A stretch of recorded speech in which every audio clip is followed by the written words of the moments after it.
Hola, Fe, bienvenida otra vez. ¿Qué digo yo? Que un poco triste el día de hoy porque llega al final esto. Pero bueno, tenemos un final. Vamos a poner el ramo a este recorrido, a esta breve historia del traje tradicional a lo grande. Vamos a decir que hay un final que es un principio. Exactamente, un final que hay un principio y además de verdad. Porque hacíamos así, bueno, pues recorrido, entamabes en aquella primera entrega falándonos de, bueno, les modes tradicionales finales del siglo XIX, más o menos a partir de ahí comenzábamos, hicimos recorrido, llegamos a la Guerra Civil, muchos cambios. Comentaste, bueno, pues todos esos cambios de indumentaria, cómo identificábamos la posguerra con una indumentaria, bueno, definida. Y ahora llega la última parte que además nosotros titulamos recuperando, o vosotros titulasteis recuperando la tradición. Y es porque hay una vuelta a lo de antes. Hay una vuelta a lo de antes, efectivamente. Bueno, Cuéntanos. pues entonces lo habíamos dejado justamente cuando, tras el fallecimiento del dictador Francisco Franco, aquel aparato que había sostenido la cultura oficial, que era el Sindicato Vertical y la sección femenina, desaparecen. Entonces llega a la España de la democracia, llega a la España de las autonomías y vamos a buscar nuestras señas de identidad que habían sido negadas durante aquel periodo político.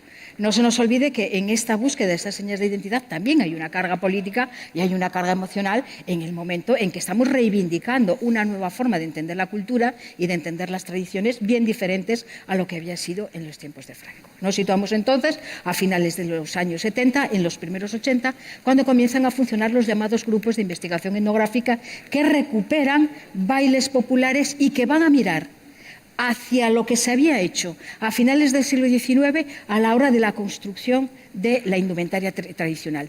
Por ejemplo, vamos a ver cómo esta forma de recuperación va a tener dos tendencias.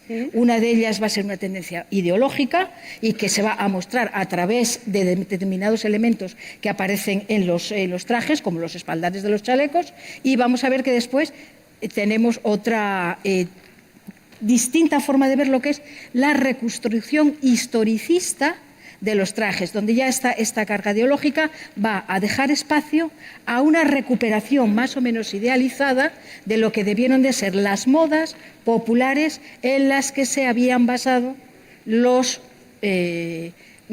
constructores de este elemento identitario a finales del siglo XIX. Bueno, vamos recibiendo en el escenario pues a la gente del grupo Filandón que bueno, pues nos ayuden un poco más, ¿no?, a comprender esos cambios.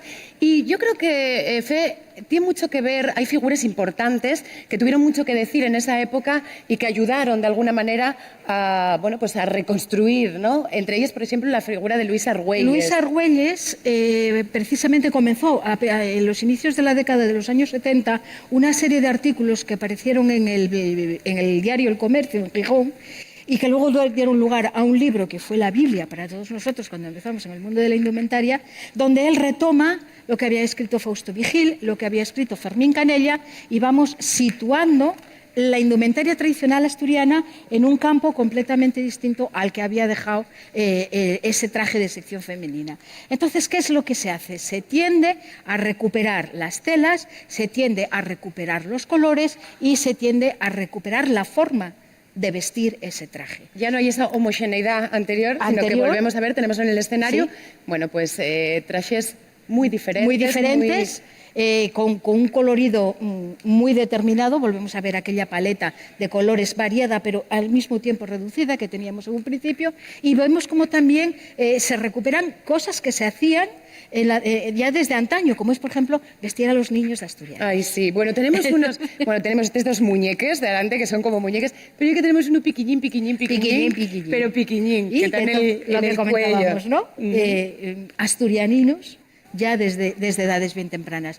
Cuando se hace esta recuperación se insiste también en aquel reparto geográfico que se hizo en su momento, y tenemos trajes de vaqueiros, trajes de suroccidente y trajes de la zona de Llanes, que habíamos comentado también a la hora de hablar de las otredades de la indumentaria asturiana. Pero no diferencias que decís parten de algo común, pero sí que hay, bueno, pues diversidad, ¿no? Pero no solo, porque sino también se va a hacer una mirada revisionista de esa historia y de esa tradición, y vamos a ver cómo cómo se recuperan indumentarias de la zona del Oriente anteriores al traje de aldeana, vamos a ver cómo se recupera el llamado traje de Cabranes, que fue una forma particular de interpretar el traje de mujer asturiano en la zona del concello de Cabranes, en la zona del concello de Piloña, y que estaba bastante desaparecida de lo que normalmente se recuperaba cuando decimos recuperamos el traje asturiano. Bueno, pues ese traje de Cabranes se recupera y se vuelve a vestir como un elemento más de la indumentaria tradicional asturiana.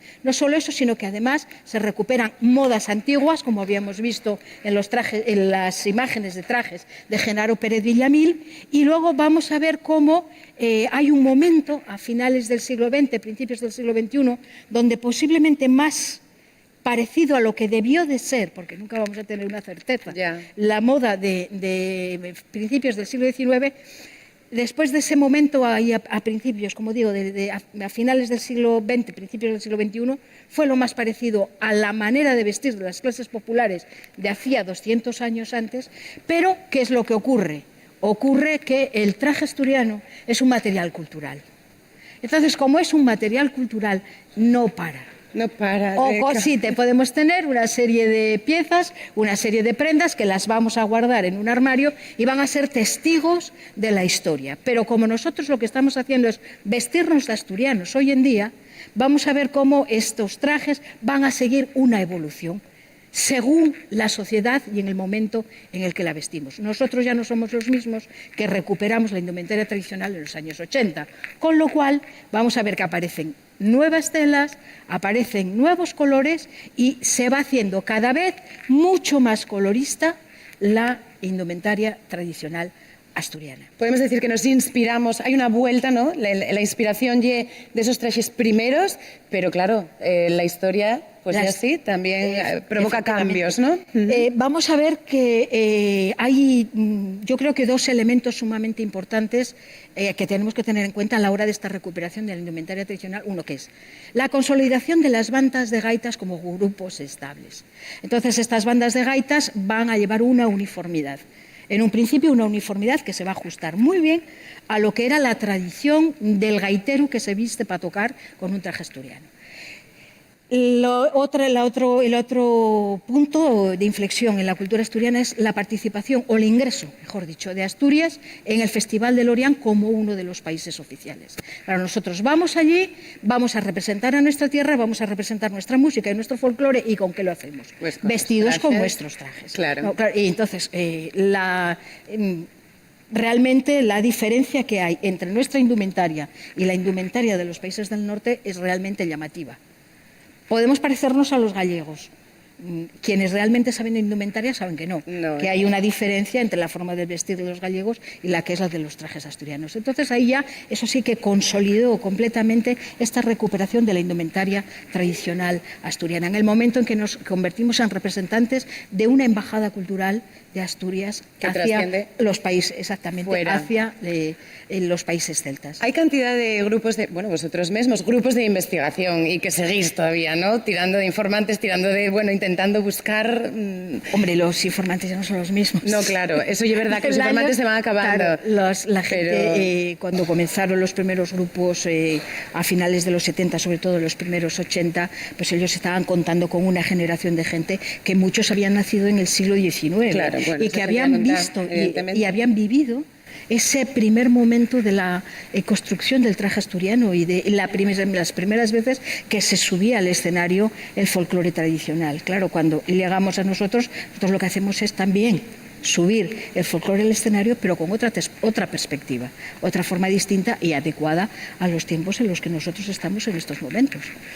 Bueno, pues sí es súper interesante todo eso. Tenemos en el escenario, hoy tenemos el escenario a tope, porque el grupo entero, Filandón, pues quiso averase, cada uno con la su indumentaria, un poco, pues ejemplo de todo eso que nos fue contando Fe a lo largo de estos jornales. Yo quiero agradecerles muchísimo a todos ellos que hayan tenido, pues el detalle de averase aquí y poder poner, pues imagen a todas las cosas interesantes y guapas que nos viniste tú a contar en este jornada. Sí.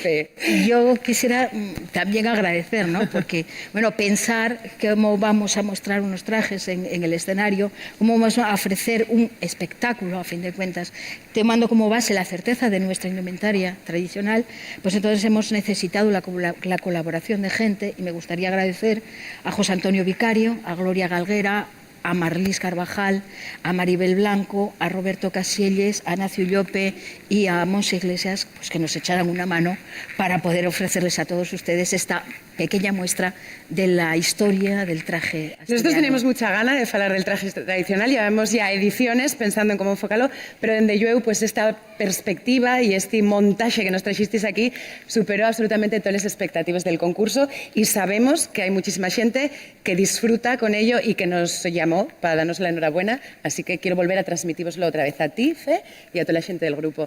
Vamos a despedir ya al grupo Filandón con ese fortísimo aplauso. Muchísimas gracias. Guapísimos y guapísimas todos ellos.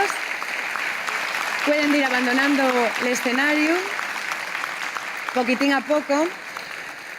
Y yo, Fe, quiero decirte que a ver si volvéis a contarnos alguna cosina más. Que fue un placer, vamos a ir aquí, a esta marquina de aquí, que fue un placer tenerte aquí, que yo soy una comunicadora nata, que sabes más que nadie del traje tradicional asturiano, y que, bueno, y una suerte que el concurso de Ciudad Oviedo haya podido contar contigo para esta... Muchísimas gracias a vosotros por contar con nosotros para esta experiencia, que para nosotros también fue muy gratificante, y aquí estamos a vuestra disposición para lo que queráis. Vosotros trabajáis mucho, sabéis mucho, y seguramente que tenéis muchas cosas interesantes que contarnos. Eso será probablemente en la próxima edición, quién sabe. Vale. Dame un beso, anda. Venga. Muchísimas gracias. Despídote con este aplauso bien fuerte. Gracias. Fe Santoveña.